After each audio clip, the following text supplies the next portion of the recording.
Hello, you wonderful people, and welcome to another episode of Not Too Comic Book. This being a show where I talk about TV shows that are adaptations of comic books. For today's episode, I'm going to talk about Sweet Home Season 1, Episode 7. A lot of really interesting things went down in this episode, so let's break it down. So, I'm going to start off kind of where the ending of the episode takes place because we finally learn Hyun's backstory, what happened, why he harmed himself, and what set everything in motion.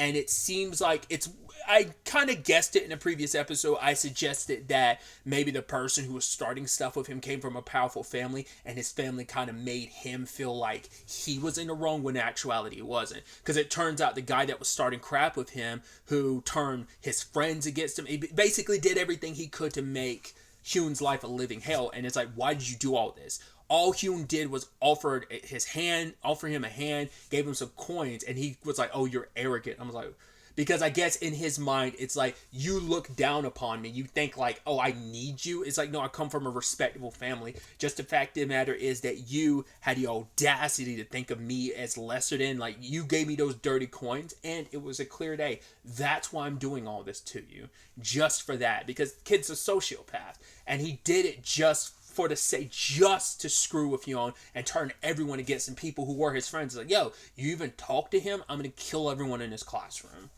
And even threatening Hyun at one point in time of like, oh yeah, your dad works for my dad's company, and if you mess with me, like, I can have your dad fired. And that's what pushed Hyun, because it's like, right, you want to do all this to me, fine, just don't drag my dad into it. Which is a sad thing. He was willing to stick up and fight for his family. Even Home Dude said it. He was like, oh, you're willing to fight for your family. You know your place, but you're willing to fight for your family. But will they do the same thing for you? And despite everything, his family didn't. His father told him to apologize. His mom gave in as well. So he hated his mom, his dad. His sister didn't even acknowledge, like, oh, that guy, no, that's not my brother. I hate him. And it's like, no wonder he held so much resentment. Like, we got that scene in maybe episode 2 where we got like that alternate reality of like if he was in the car with them, and no wonder what happened with that scene was it played out, and he was like, oh, the voice inside of him was like, oh, I can make everyone you hate disappear. It included his family, and I'm sure all the people that walked by him in that scene, I'm curious, are they people he went to school with? Just so many people who let what happened happen and no one did anything. Like, he was the one that felt like, once again, he fought for his family. He took it all on the chin for his family, but they wouldn't do the same thing for him. And the only reason why it all stopped, the abuse and bullying stopped, is because his dad showed up. It's like, cool, I won, I got the victory, because I've already destroyed your life, and so I'm not going to mess with you anymore because I've already taken everything from you. Your dad, like, you fought for him and your family, and he didn't stick up for you, so yeah, I've kind of won and moved on. So the guy that was his friend in glasses that was kind of forced to...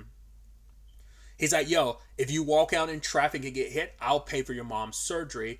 And Hyun pushed the kid out in because I thought based on the scene, but once again, everything was so quick, I thought Hyun had pushed the glasses dude into the street, because like a lot of that was told out of context. So, and it was all really quickly done in like quick cut scenes, but it was actually Hyun pushing the bully in the street. Unfortunately, he didn't get hit by the car. If he did, we'd be dealing with a different story. But because of it, his father got fired. Then also his friend's mom ended up dying because she didn't get the surgery she needed, because there was no money to pay for it. He took it out on Hyun because like there was no going back to a normal life after what had happened, like even before that whole situation. And then once again, that was the point.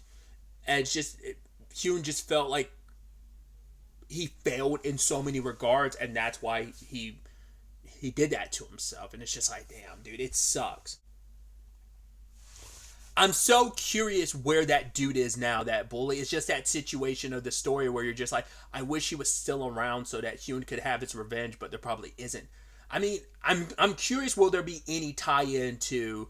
Well, because his dad works for a company. Like, I don't think we ever found out what his dad actually did. I was wondering, like, because they said specifically a company, so I was about to say, like, not unless his dad has some government job, because the government did know something about the monsterization and stuff like that, the curse. But I was like, I don't think that's going to tie into that. I think it's just going to tie into, just explaining why Hyun is the way he is, and why he, like, resented being around his family so much. It is kind of...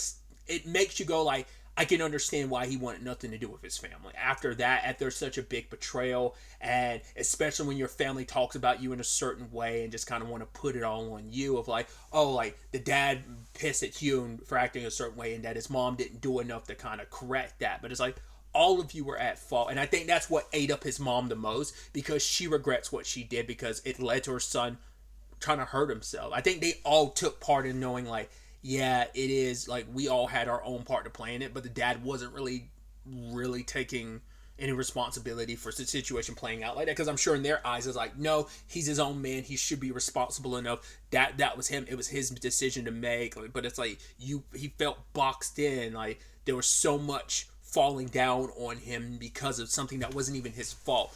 One thing set his life in this trajectory, and it's like, if I had just that one moment, if things were different, like if I never like talked to that guy, I went up to him just trying to be friendly, if it wasn't for that, then none of this would have happened.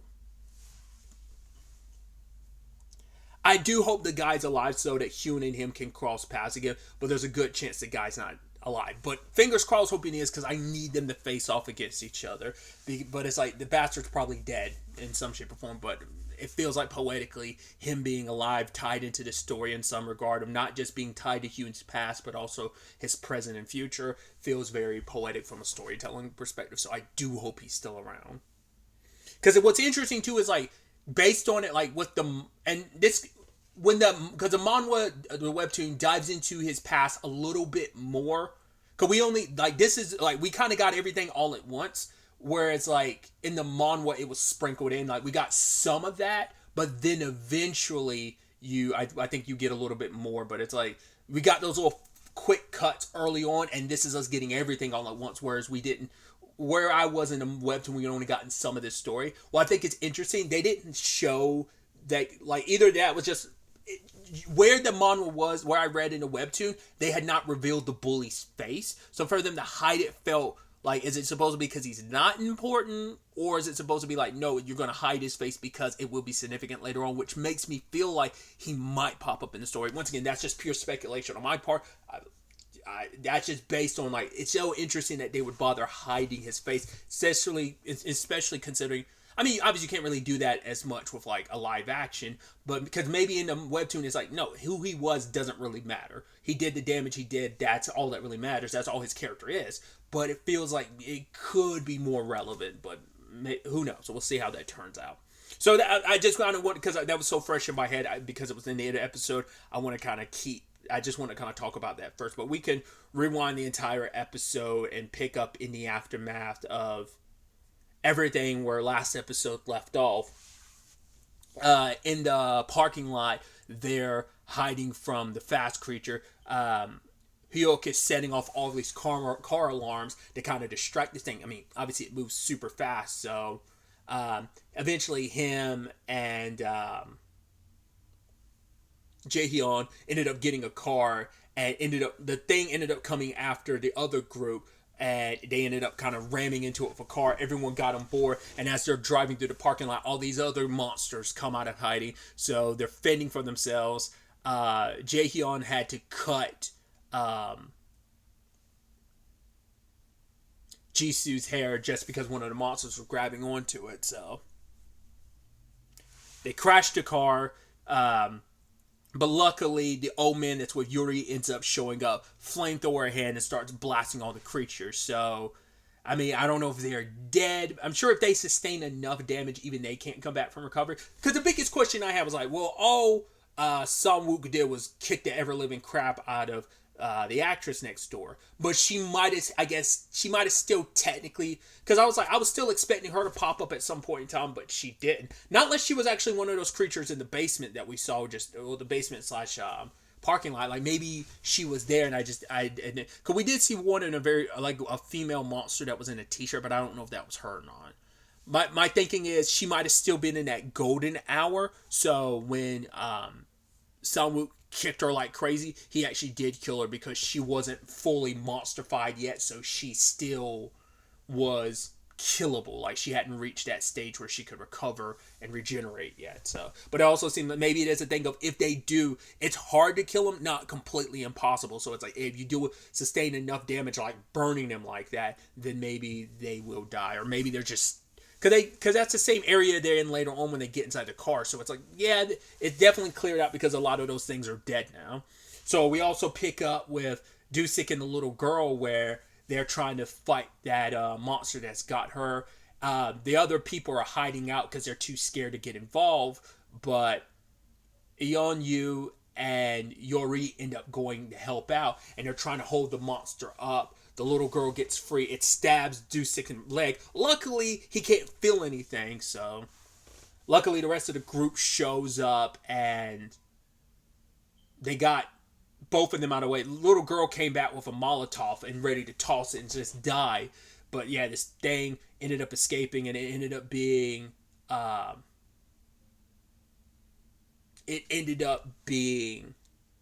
Hyun who ended up killing. That's why I'm also like, yeah, once again, it has to be a thing of these things aren't like immortal. They're just hard to kill, not impossible to kill. Because all he did stab the thing and electrocuted it like crazy. So it is straight up dead because it kept getting a constant and concentrated.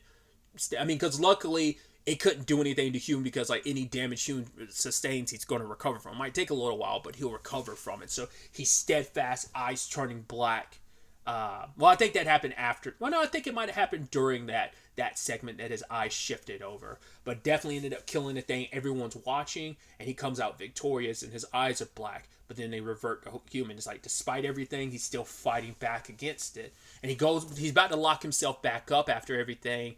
But it's I think it's Ji Eun. She ends up saying like, "I'm sorry that we put like such a heavy burden on you." And even Hyuk comes over and it's like, "If you don't want to go back in there, you don't have to. It's your decision." Finally, giving him a choice in this matter, and it's because you could tell that Yeonyu was happy that he was still alive and that he was okay.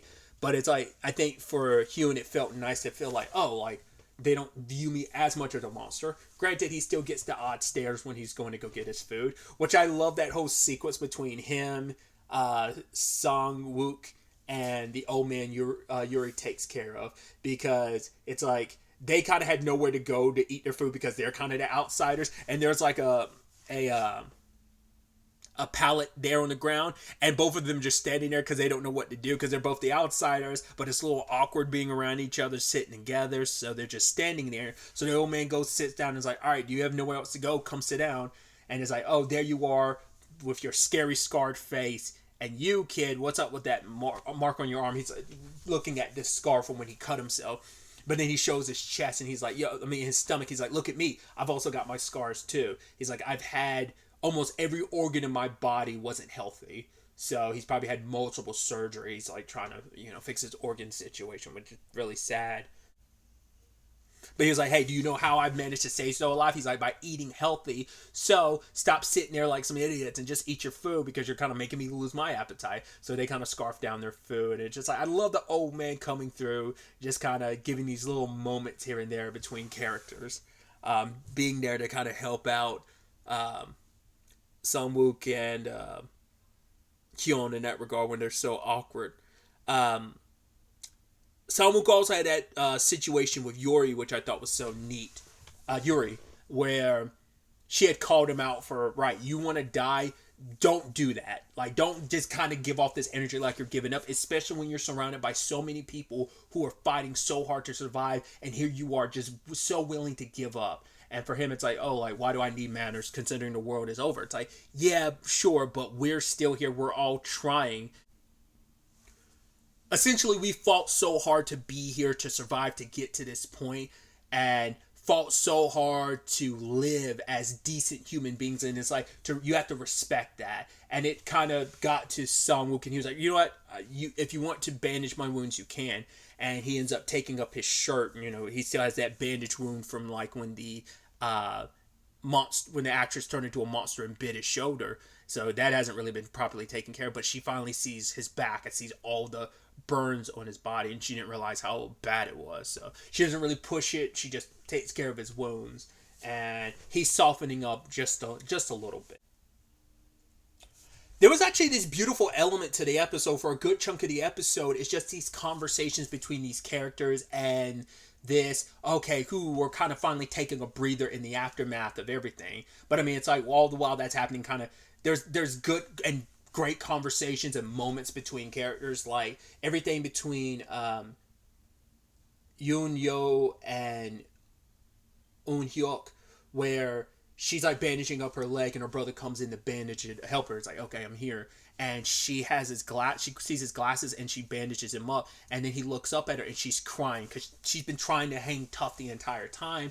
And she gives his glasses back to him. And it was this moment of just like nothing was said between them, but I think it meant the world to him. Even to the point later on, Dusik was like, "Oh, I see your glasses. You want me to fix them?" He was like, "No, I like them this way," because his sister made them. Like it just, I think for the first time they were in a better place in that regard. So I thought that was so neat.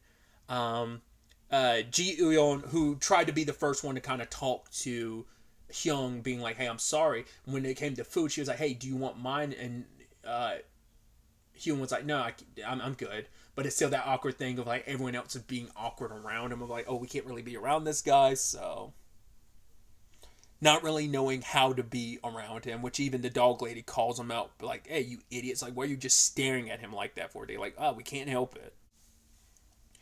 They end up finding out that their water ended up getting contaminated. Hyuk was hoping that at the very least they would have had at least like 15 days of water, but it's like, no, that's kind of an issue. Plus they're running low on food, so they have to make moves. So they end up going back to the car in the parking garage. And now that it's clear, it's like, okay, so we need to armor this up and we need to get this driving. So because I thought the plan would be to leave the place, but it's like, no, the place is fortified. You spend a lot of time bolstering its defenses, so you need to send out a squad to retrieve some supplies and come back. Like, this is your home base. Why go out there when there's so much that's unknown and unreliable about the outside world that you don't know about? But the problem is the dude with the glasses, who's part of that other like characters we see from time to time, he ends up flipping out and freaking out because now he's thinking like, oh my god, they're only gonna like look out for each other, because he ends up looking at Dusik's plans and it's like limited food and they're running out of water, and he's thinking like, oh, they're gonna take that vehicle and leave us all to die. Essentially only certain people are gonna go. It's like the plan was always a certain amount of people to go to get supplies, because if people found out, they start panicking, which he does. He pulls out the box cutter. He sees them packing up food, because not everyone knows. The only people who know these conversations that were had was Dusik and Hyuk. They're the only ones that have had these conversations. So even those packing up the food, like Jaehyun and Hyun, and it might have been either Yuri or Jisoo. I can't remember who the third person was, but they're packing up the food and stuff. But they're just getting it together because they were probably told, but they didn't know like the explicit details. And Homdu starts flipping out, and so Song-wook punches him for acting like a lunatic. And it's like, fine, you want to go out there, and you know, because the sad thing is too, at the same time he's freaking out, so is everyone else. Everyone else is already kind of in a bad place too, especially the little girl. Her little brother wants to play, but she's like, no. After that experience, like they've had experiences, but I think in that moment she felt, because it's a situation where time and time again we've had to rely on other people to save us, and I couldn't do anything. Like, I tried to do something in this instance, but it wasn't enough. It had to be Hyun to come in to save the day again. And for her, it's like, right, I don't want to play games. Like, if you want to give me something, give me a gun. I need to be, he's like, once you get older, she's like, I need to be stronger now, because if I die, my brother's going to die, because I'm all he has. It's a sad reality of an apocalypse situation. Like, the kids have to grow up extremely fast, especially those even as young as her. Her brother, you know, recognizes the situation, but he's still young enough that it doesn't quite, he doesn't know it all, you know, doesn't fully understand, but she's a little older, so she's comprehending a lot more than people probably give her credit for. Like, I can't just go back to being a kid. There's no normal after this. Like, all we can do is just grow and adapt to this situation. So, but yeah, when they tried to call out dude with glasses because of the way he was acting, and it's like, yeah, but what about the kids? Don't you want to put a better example for the kids? He's like, who cares about age? We're all going to die anyway. But then the old man that Yuri takes care of, it's like, yo, you need to get your shit together, because it's those who let fear control them and go off and do something stupid. They're the ones who die first. So he's basically like hitting his knee and being like, hey, take care of yourself. Like, we're going to get through this. We will survive if you keep it calm and collected. And even later on, Home Dude, like, you know, musters up and he apologizes to Song Wook. He's like, I deserve to be punched. But then even Song Wook was like, I'm sorry I punched you. And it was kind of this beautiful moment. And even Jae Hyun was like, wow, you are actually, there's a lot of personal growth. Here you are with manners, which is so interesting considering, like, well, it's only because Yuri had called him out for his lack of manners beforehand. So I love how that all ties together. But yeah, the plan is a specific group to go out and try and find some food and supplies and bring it back. There was also this moment, which is actually a really sad moment, where the dog lady is getting all these packages together. It's like, because her and Glasses Dude went to get some packages once they found out the basement was safe, and they start handing out people's mail. I'm curious what was in Dusic's package, because because that's why Home Dude overheard him and Hyuk's conversation, because he was going to give him his package, but, you know, use it as an excuse to go rummage through Dusic's stuff to find out what they've got planned. I'm curious what's in that box. Might not be anything important, but the dog lady's like, oh, this is mine. Oh, this is mine, and this is mine. But the moment she got to the last package, I was like, it's not hers, but she doesn't want to say anything because it might be. I figured it was going to be related to, like, one of the people that had died already. More specifically, like, the guy who died in the first episode from the monster, that tentacle monster that stuck its tentacle in. I thought that guy might have been the one, or maybe even Suong. But it turns out the package is something for Yikyon's fiance, Songwon. And it comes out that it turns out it's I think an invitation for their wedding. And the guy that opened it kind of put it back, which he was kind of doubly felt like an asshole multiple times this episode, because it was that, and they're only supposed to shower like every 3 days. But he's like, yo, but my skin's going to be ruined if I don't. I mean, to be fair, I guess if you didn't have him, you know, doing that, you wouldn't have found out immediately that the water was. But I mean, maybe they would have still had at least a little bit of clean. Well, eventually the rest of that water probably would have been contaminated. What didn't like land on him would have eventually gotten contaminated, even if they didn't know even if it took another like 3 days or so for them to find out under those circumstances. So it's not like that water that came off clean would have stayed clean. It would have eventually gotten contaminated too, but still. But like I said, they got a early warning about it now because he decided to go for a quick bath or shower. So I guess it works out in the end. We also had this really neat moment where we have Jisoo playing the guitar, which I was like, don't you have the bass? But she was like, oh yeah, I found it in a corner. And it's been a long time since any of them heard music. Well, him specifically. They didn't make as much of a point of it because it came up a little bit, but you don't have it in the manhwa where it's in the webtoon where he was annoyed by how loud she was playing her music. Like I said, it plays a little bit, but it's not. You don't have to deal with the whole Hyun being so upset about her like playing her bass so loud and stuff like that. But either way, she's playing the music and Hyun's kind of captivated by it. He's like, oh, like he'd love to hear the full thing, and she's like, oh really? And then she plays it because she was like, yeah, it's some 4 chords, but it's nothing that great or crazy. But he was like, yeah, it made him feel like he was at home. And she's like, oh, I was looking for a title for it. And it doesn't subtitle it, but by the sounds of it, it sounds like she said Sweet Home. And I was like, hey! I was like, they did it! They did the thing! You know, they said the title of the show. I'm pretty sure she said Sweet Home. Like I said, they didn't subtitle it, but because it sounded like she was... It might be one of those things where it's like kind of maybe like an amalgamation of Korean and English, or maybe it's just like it sounds so similar in Korean than it does. And it might be just one of those things. But it did seem like she was kind of in pain, and then she was going to use the bathroom, but the fact is that Yo was kind of being a D-bag about it. I was like, no, I'm in her pooping. It's going to take a long time, but then she passes out. Turns out Jisoo's it has appendicitis. So it's like, cool, the last thing you want in apocalypse is have a medical emergency, because God knows what the medical situation looks like. You'd probably have to find a hospital, and there's no guarantee with just monsters roaming around. It's like, it's not good. Only person, because Yuri has some. Well, she's more of a caretaker. She can help with certain things, like she helped Jaehyun's like arm situation. Because I was wondering.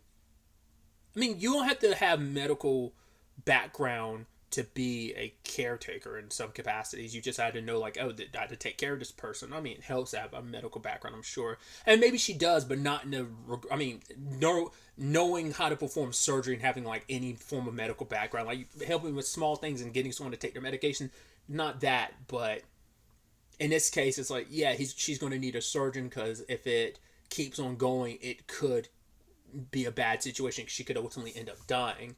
And the dog lady even said this interesting thing where it's like, yeah, the golden hour is kind of running out on both sides. I guess she's referencing maybe Hyun's situation, but also in Jisoo's situation of, yeah, like, because she's not in the golden hour, it's not like that monster side of things will heal her or anything. So she hasn't, I'm surprised this late in the show. No, like, the only other nosebleed we've had is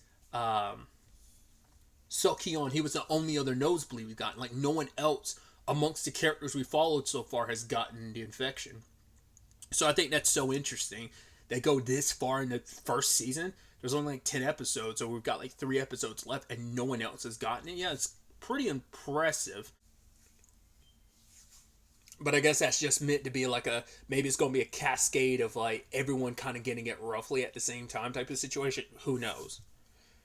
I mean, especially because a lot of them do not want to become monsters, so they probably off themselves before it got that far. But I mean, they see how far Hyun is holding out, which we'll circle back to that in a little bit because of the whole Yi Kyung situation of it all.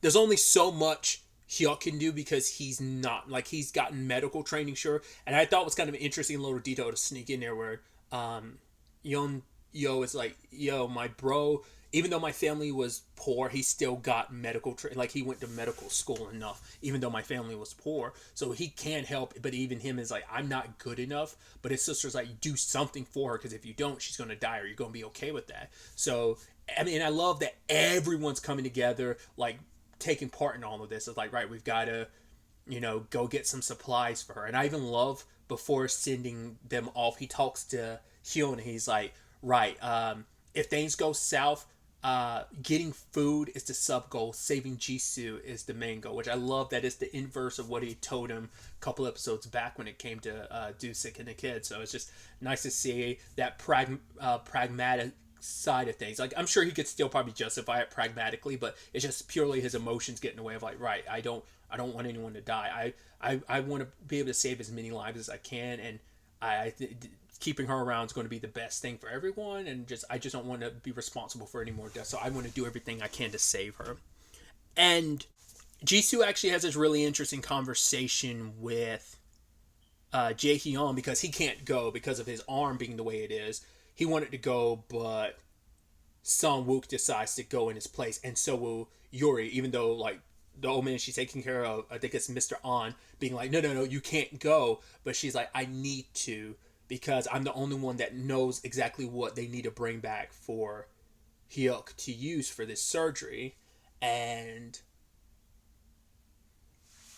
obviously Hyun goes because him going will give them the best chance with whatever they might end up facing out there.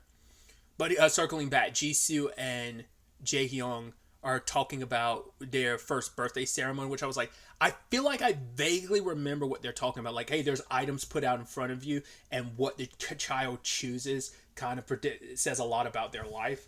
I was like, I feel like that seems so vaguely familiar, and I just can't remember what the context was. I haven't seen enough Korean dramas for it to be something I watched on TV, so I'm like, it had to be part of like a manhwa or webtoon that I read. I just don't remember, like, because it seems so vaguely familiar, because Jae-hyun was like, oh yeah, Jae-hyun was like, I have experience with the blade for 30 years because on my first birthday ceremony, I picked up the knife.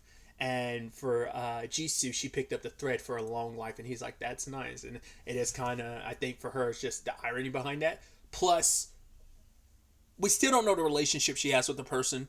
I didn't talk about in a previous episode, I forgot to, that there was a little flashbacks we got with her playing baseball, like him teaching her how to like hit the ball like at like a I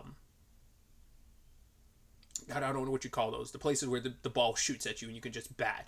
I don't know what those are. Batting cages, right? I think that's the titling for them. But either way, I hadn't talked about that flashback in the previous. It was a couple episodes back. I completely forgot to talk about. But other than that, we haven't really gotten any more with that. So still don't know what that guy was to her. I just assumed her brother, just because she was having that real conversation with the mom had just lost her daughter. So I'd assume it was like a more family thing, not like a significant other thing. But who knows? So. But anyway, I brought up Yi Kyung earlier. Well, circling over to her story, she's talking to the military, and it's kind of what I thought. It isn't just Song Won. There was other subjects as well. They could give a very specific name to them. Oh God, what was it? I'm blanking on it now, but